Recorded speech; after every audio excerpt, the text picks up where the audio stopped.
उत्तराखंड का आपने जिक्र किया, उत्तराखंड में वाकई कार्रवाई नहीं हुई, लेकिन कहीं ना कहीं वहाँ का विपक्ष इस मुद्दे को ज़्यादा तूल देने में और लोगों तक अपनी बात ये पहुँचाने में शायद कामयाब नहीं हुआ। क्या मानते हैं? कामयाब तो पूरा हो रहा था, लेकिन जो आम जनता के लोग थे, विपक्ष की तो आप बात छोड़ दीजिए, आम जनता के लोग थे जिनका राजनीति से कोई लेना देना नहीं है। वो महिला ज्योति, उसने सिर्फ आवाज़ उठाई थी, उसको जेल में डाल दिया गया। जिसने आवाज़ उठाई उसको जेल में डाल दिया गया। यहाँ तक के लोगों के ऊपर केस दर्ज कर दिए गए। तो कहाँ से जनता की आवाज़? भी दिक्कत तो यही है ना कि अगर जनता आवाज़ उठाती है तो कहीं ना कहीं जनता के साथ भी वही बर्ताव होता है, उसके शिकंजा भी टाइट कर दिया जाता है। जनता को कहीं ना कहीं जो आवाज़ बुलंद करता है उसको जेल में ठूस दिया जाता है। बात दर्शा रही थी कि देखिए हमारे लिए, यानी राहुल गांधी के लिए, कांग्रेस के लिए कुत्ता ज़्यादा महत्वपूर्ण है हेमंता बिस्वा शर्मा से। तो हेमंता बिस्वा शर्मा उसी की खुन्नस निकालते हैं। दूसरी बात, जब इनको पार्टी से निकाल दिया गया तब भी यही काम हुआ कि भाई इनकी औकात, इनकी वैल्यू इनको बता दी गई कि तुम्हारी औकात कुछ नहीं है।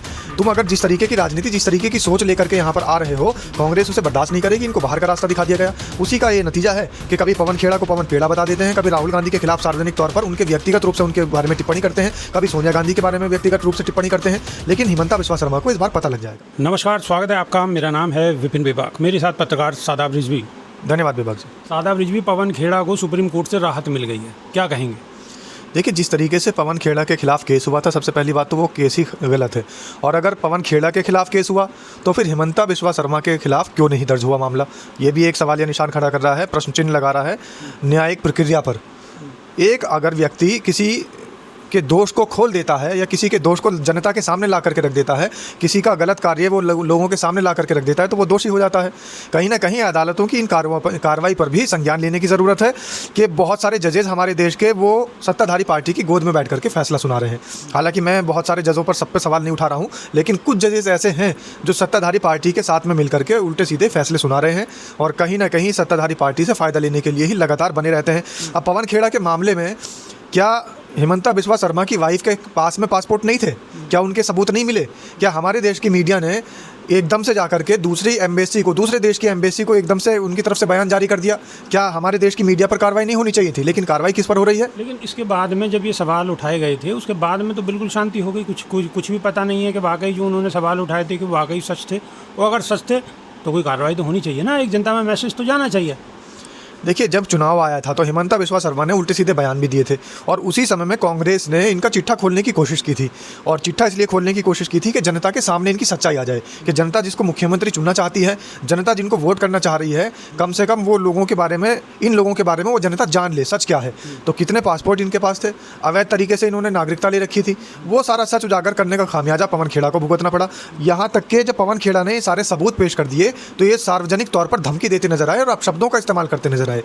पवन खेड़ा को पवन पेड़ा बना दूंगा, ये इस तरीके की भाषा होती है क्या मुख्यमंत्री की? लेकिन किसी ने भी संज्ञान नहीं लिया, कोई मुकदमा दर्ज नहीं हुआ, कोई अभद्र भाषा का प्रयोग करने के लिए उनको नहीं कोर्ट में बुलाया गया, ना उनके ऊपर FIR लॉन्च की गई। तो इस तरीके की बातें बताती हैं कि हमारे देश की तमाम एजेंसियां, जो स्वतंत्र एजेंसियां हैं, वो भी सब सरकार के दबाव में। हेमंता ने तो बहुत ज़्यादा, जो विपक्ष के नेता हैं राहुल गांधी, उनके लिए भी बड़े अपशब्दों का इस्तेमाल किया था।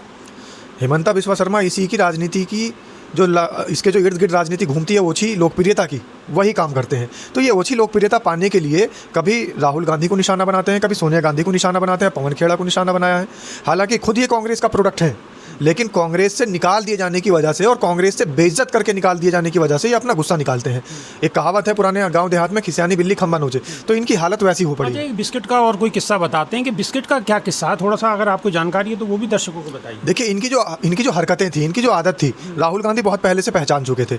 तो ये बिस्किट जब वहाँ पर खा रहे थे तो जो कुत्ते वाला बिस्किट है वो इनको दिया गया। अच्छा। और दूसरी बात, एक बार राहुल गांधी ने एक वीडियो वायरल कर दी थी तो उसमें अपने कुत्ते को बिस्किट खिलाया, इनको नहीं खिलाया था। अच्छा। तो ये बात दर्शा रही थी कि देखिए हमारे लिए, यानी राहुल गांधी के लिए, कांग्रेस के लिए कुत्ता ज़्यादा महत्वपूर्ण है हेमंता बिस्वा शर्मा से। तो हेमंता बिस्वा शर्मा उसी की खुन्नस निकालते हैं। दूसरी बात, जब इनको पार्टी से निकाल दिया गया तब भी यही काम हुआ कि भाई इनकी औकात, इनकी वैल्यू इनको बता दी गई कि तुम्हारी औकात कुछ नहीं है। तुम अगर जिस तरीके की राजनीति, जिस तरीके की सोच लेकर के यहाँ पर आ रहे हो, कांग्रेस उसे बर्दाश्त नहीं करेगी। इनको बाहर का रास्ता दिखा दिया गया। उसी का ये नतीजा है कि कभी पवन खेड़ा को पवन पेड़ा बता देते हैं, कभी राहुल गांधी के खिलाफ सार्वजनिक तौर पर उनके व्यक्तिगत रूप से उनके बारे में टिप्पणी करते हैं, कभी सोनिया गांधी के बारे में व्यक्तिगत रूप से टिप्पणी करते हैं। लेकिन हेमंता बिस्वा शर्मा को इस बार पता लग जाएगा। अच्छा, जिस हिसाब से हेमंता बिस्वा शर्मा पर आरोप लगे हैं, तो आपको लगता है कि इन आरोपों का कोई संज्ञान लिया जाएगा, कुछ कार्रवाई होगी? बिल्कुल लिया जा सकता है, लेकिन उसके लिए सरकार बदलनी पड़ेगी। जब तक ये सरकार सत्ता में है तब तक कुछ नहीं होने वाला।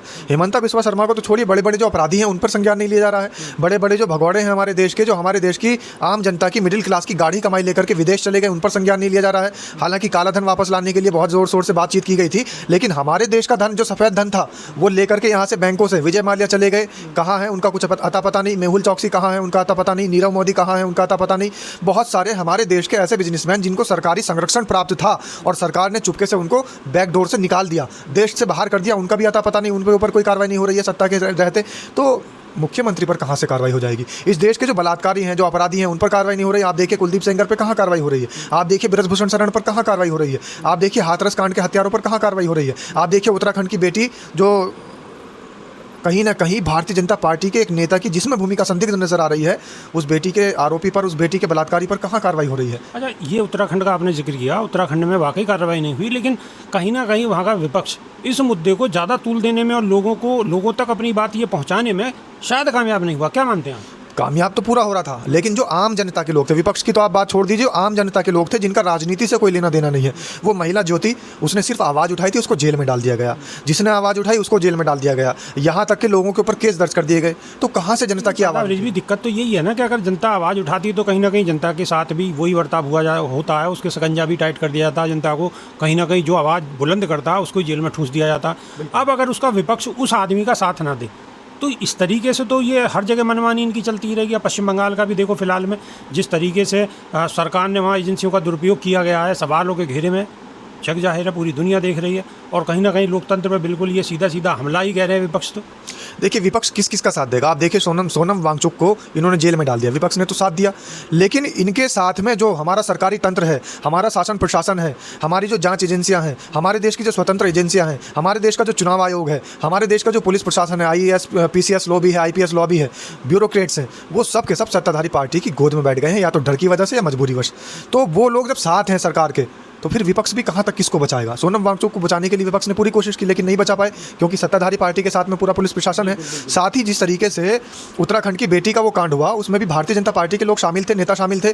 जिन लोगों ने, आम जनता ने आवाज़ उठाई, उनको जेल में डाल दिया गया। विपक्ष कहाँ तक बचाएगा? क्योंकि विपक्ष तो अपने आप खुद फंसा हुआ है। आपको हम बता तो रहे हैं, वही वाली बात है, आपने खुद सवाल किया, पवन खेड़ा जैसे विपक्ष के नेता को जेल में डालने की पूरी कोशिश चल रही है, और तमाम विपक्षी पार्टियों के नेताओं को जेल में डाल भी दिया जाता है। तो इस समय सिर्फ और सिर्फ तानाशाही का दौर चल रहा है। इस समय ना तो कोई कानून है, इस समय ना कोई नियम है। बिल्कुल। लास्ट सवाल, शादाब रिजवी, लोगों की आखिरी उम्मीद होती है कोर्ट, और उसमें सबसे सर्वोपरि है सुप्रीम कोर्ट, लेकिन अब सुप्रीम कोर्ट पे भी सवालिया निशान है। देखिए सुप्रीम कोर्ट के बहुत सारे जजेस की जो नियुक्ति हो रही है, उसके अंदर भी प्रश्न चिन्ह लग रहा है। कहीं ना कहीं वहाँ पर भी शक की सुई है, और शक की सुई इसलिए है क्योंकि जिस तरीके से इन्होंने एक सिस्टम को तहस नहस करके, और जो पारदर्शिता होनी चाहिए थी नियुक्तियों में, वो पारदर्शिता खत्म हो चुकी है। अब इनके मनमाने जजेस वहाँ पर जाकर के ज्वाइन हो जाते हैं, और मनमाने जजेस को वहाँ पर भेजा जाता है। इसी तरीके से चाहे हमारी न्यायिक प्रक्रिया हो, चाहे हमारी न्यायिक प्रक्रिया के अलावा स्वतंत्र एजेंसियाँ हो, चाहे हमारे देश का चुनाव आयोग हो, सबके सब इनकी ही इशारे पर चल रहे हैं, और इनके बताए हुए, इनके बनाए हुए लोग ही वहाँ पर जाकर के बैठे हुए हैं। बिल्कुल। तो ये थे हमारे साथ शादाब रिजवी ने बड़ी बेबाकी से अपनी बात रखी है।